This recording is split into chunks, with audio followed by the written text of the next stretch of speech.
Good morning, and we are in Manila Zoo. Finally we arrived here. Wow, so many monkeys. Yeah, and here it's like, I don't know, is it like horse? Лошади? Это зебра какая-то. Волосатая. Лошадь, змей, зебра.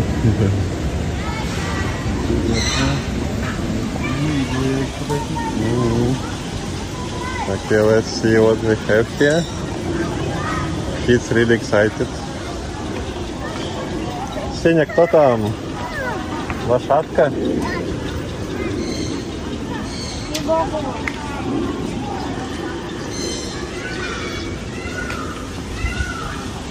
О, у нас такая тоже есть птица. Ага. Слышишь, мяукает. Надо посмотреть, что это хоть за птица.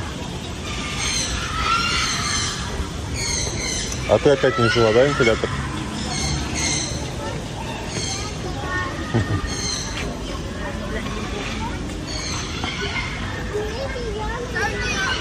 Мне просто интересно обычные черепахи. Черепахи?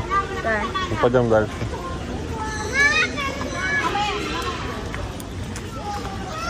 Welcome to Garis TV channel. So nandito na naman tayo para silipin naman natin ang estimated salary ni Pilipinis. So ang kanyang content mga lods is about sharing ng kanyang personal vlog. So mga lods, yung nakita nyong video ni Pilipinis, yan ay isa lang sa way ng kanyang pagbablog. So mga lods, kung gusto nyo umangat pa ang channel ni Pilipinis, mas maganda like and share sa kanyang video dahil big help talaga yan para lalong gumanda ang kanyang channel. Pero siyempre mga lods, huwag nyo rin kalimutan na isama na ang aking channel. So mga lods, kung bago pa kayo sa aking channel, pakiclick naman ang subscribe natin, and then syempre, pakipost na rin ang notification bell para lagi kayong updated sa ating video. So ano pa ba ang hinihintay natin mga lods?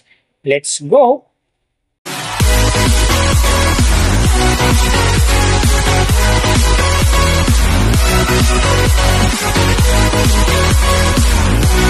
So mga lods, si Pilipinis sa ngayon ay mayroon ng 122,000 na subscriber. And then, mayroon na rin siyang upload videos na 443. So may total views naman siya ngayon na 27 million. And then, yung account niya, ginawa ito noong April 14, 2023. So doon naman sa kanyang total grade, nakakuha siya ng C+. And then, sa kanyang social blade rank naman, nasa 230,045. So, doon naman sa kanyang subscriber rank, nasa 2,181. And then, sa kanyang views rank naman, nasa 578,747. So, doon naman sa kanyang PH rank, nasa 959. So, nakita na natin yung kanyang ranking. Silipin naman natin yung kanyang last 14 days subscriber views and then yung kanyang earning. So, sa kanyang subscriber mga lods, may 2 araw akong nakita rito na umangat ng tig 1K. Simula noong March 28, nakakuha siya ng 1K. And then, nasundan ito na ang April 6, nakakuha ulit ng 1K. Kaya ang kanyang subscriber ngayon nasa 122,000. So, doon naman sa kanyang views mga lods, yung mga ganda rito, March 25, nakakuha siya ng 105,000. And then, pagdating ng March 30, nakakuha siya ng 123,000. So, pagdating naman dito ng April 1, nakakuha siya ng 104,000. So, yan ang magagandang views na nakuha niya mga lods. So, doon naman sa kanyang earning, tingnan natin dito yung March 30. So, sa kanyang low estimated, nakakuha siya ng $31 US. And then, sa kanyang high estimated naman, nakakuha siya ng $494 US. So, ang mga naman mga lods, dito sa Marilang, mas maganda kung silipin natin yung naka-round off na from daily, weekly, and monthly para malaman na natin kung magkano na ngayon ang estimated salary ni Pilipinis dito sa YouTube. So, unahin natin yung kanyang daily average. So, sa daily subscriber, nakakuha siya ng 133. And then, sa kanyang views naman, nakakuha siya ng 74,601. So, doon naman sa kanyang daily low estimated ng kanyang earning, nakakuha siya ng $19 US. So, times natin sa 57.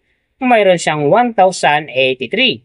And then, sa kanyang daily high estimated naman ng kanyang earning, nakakuha siya ng $298 US. So, times natin sa 57, mayroon siyang 16,986.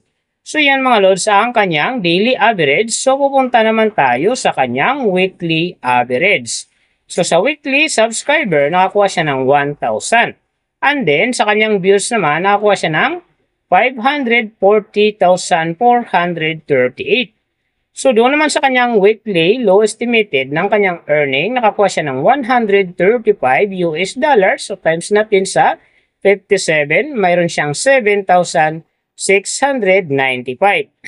And then, sa kanyang weekly high estimated naman ng kanyang earning, nakakuha siya ng $2,200 US. So, times natin sa 57, mayroon siyang 125,400. So, yan naman mga lods ang kanyang weekly average. So, pupunta naman tayo sa kanyang monthly average.